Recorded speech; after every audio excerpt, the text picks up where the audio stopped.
Appreciate you. Well, I'm just going to be up here sharing a little bit of stuff with you. We're here today to join together, a husband and a wife, and hope. No, seriously, I'm going to talk here a little bit about what a sacrificial husband is. Can you all hear me now? And the thing that just amazes me, how God takes just little things in our lives and gives us messages or things to do with, or He'll use something grand and life-altering and changing, like the death of a little girl. Y'all know what that is? Y'all ever seen one of those? Come on now, you younger generation have seen those. Us older guys really don't know really too much what that is. That's one of those little nano iPods. And that little nano iPod right there, I think that's what they're called. My wife wanted one of these. And my wife's favorite color is purple. And I don't think you can put like 5,482 songs on these things or something. But what's so funny about it is this is what she wanted. But she wanted a purple one. And I went to the store. This was around Christmas time. I went to the store. And I bought a nano iPod. I bought a green one. Why y'all laugh? Come on now, it's still an iPod, right? And I wrapped it up, you know. She really, really, really wanted one. I was like, here, baby, look at that. Here's your present. She opened it up, she goes, thank you. A couple of weeks go by. I kid you not. A couple of weeks go by, and I'm thinking, hey, how's that iPod working? I hadn't done anything with it yet. Well, come on, let's put some music on it. Okay, so she's kind of him-hawing around, and I got the computer loaded up with all the pirated music I could find, and I'm ready to load it up on this thing, and she's really not as excited about it as I thought. And we start to talking, and she gets mad at me about something I did, 45 days ago. And what ended up happening was she was really mad I got her a green nano iPod. She was mad because there's purple ones out there. She knows because she saw them. She probably every day since she got the green one. And I said, baby, I apologize. I want you to know I spent several days looking for a purple one. I went to Walmart, I went to Target, I went to Best Buy. I went to all these places to look for a purple one, and I couldn't find one. You did? Yeah, I really did. And I said, I know that green was a color that you do like, so I got the green one. I said, I pretty much had a choice between green and white, and I knew that white wasn't going to do any good for you because you like color.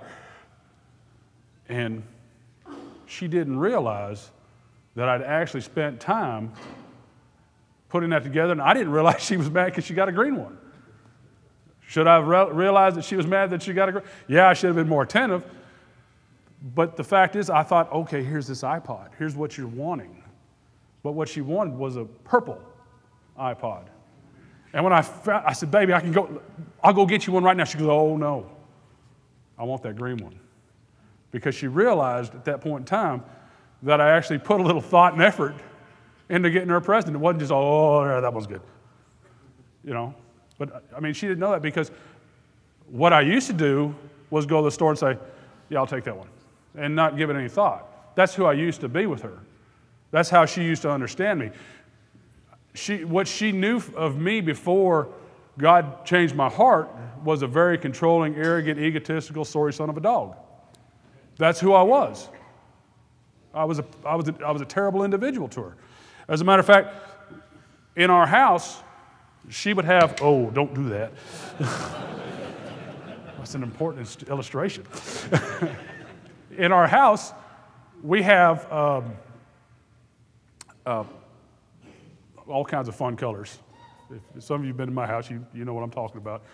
And before that, she would want to put, I kid you not, she wanted to tear up all the carpet in the house, paint the floor. Anybody been to Payway? Payway red.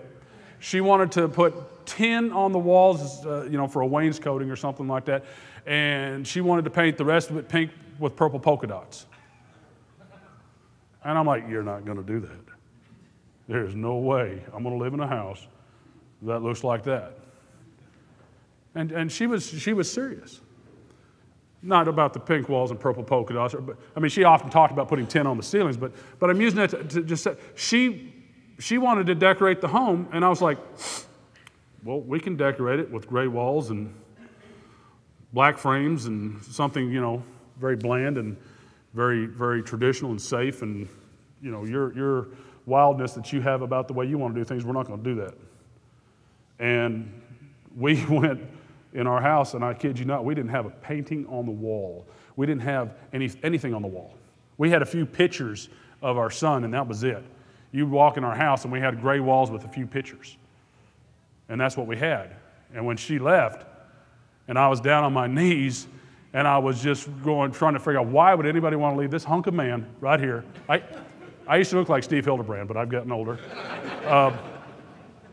But why would, and I couldn't figure it out, but what God showed me was that pink walls with purple polka dots would have looked really good in that house with her in it, instead of the gray dismal walls that I had with her not in it.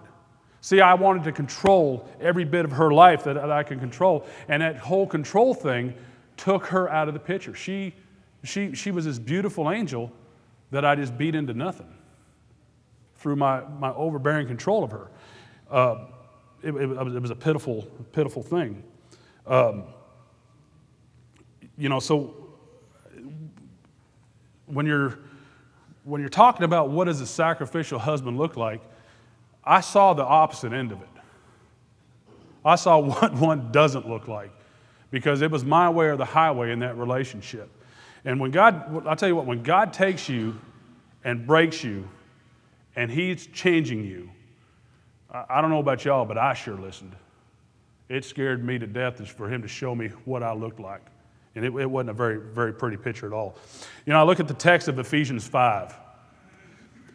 And in Ephesians 5, the very first thing Ephesians 5 says is, therefore, be imitators of God as beloved children.